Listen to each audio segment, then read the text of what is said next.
லைஃப்பை பொதுவாகவே ரெண்டு விதமா பிரிக்கலாங்க. கண்ட்ரோலபிள் பார்ட் அண்ட் அன்கண்ட்ரோலபிள் பார்ட்ன்னு சொல்லிட்டு பிரிக்கலாம்.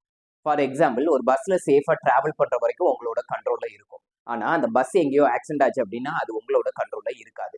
ஸோ வாழ்க்கையும் அந்த மாதிரி தாங்க. இந்த நோய் இருக்குமா இருக்காதா, எனக்கு இந்த வேலை கிடைச்சிருமா கிடைக்காதா, நான் பணக்காரனா ஆயிருவனா ஆக மாட்டானா அப்படிங்கிறதுலாம் அன்கண்ட்ரோலபிள். அதை நினைச்சு நம்ம கவலைப்பட தேவையில்லை. ஆனா கண்ட்ரோலபிள்ல எதெல்லாம் இருக்குதோ அதெல்லாம் உங்களோட கண்ட்ரோலபிள்ல நல்ல விதமா உருவாக்கி வச்சிருந்தாலே அன்கண்ட்ரோலபிள் பார்ட் மேக்சிமம் நல்ல விதமா தான் அமையும். ஸோ இது நான் சொல்லங்க, தாமஸ் ஆல்வா எடிசன் வந்து சொல்றாரு.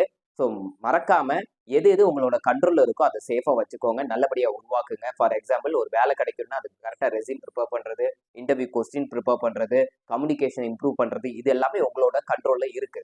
அன்கண்ட்ரோலபிள்ல நீங்க போய் இன்டர்வியூல பெர்ஃபார்மன்ஸ் பண்ணதுக்கு அப்புறமா அவங்க வேலைக்கு எடுக்கிறது எடுக்காது அவங்களோட கையில இருக்குது. ஸோ கண்ட்ரோலபிள் பார்ட்டை உங்களோட கையில வச்சுக்கோங்க. Wish you all the best. நாளை வீடியோல சந்திப்போம்.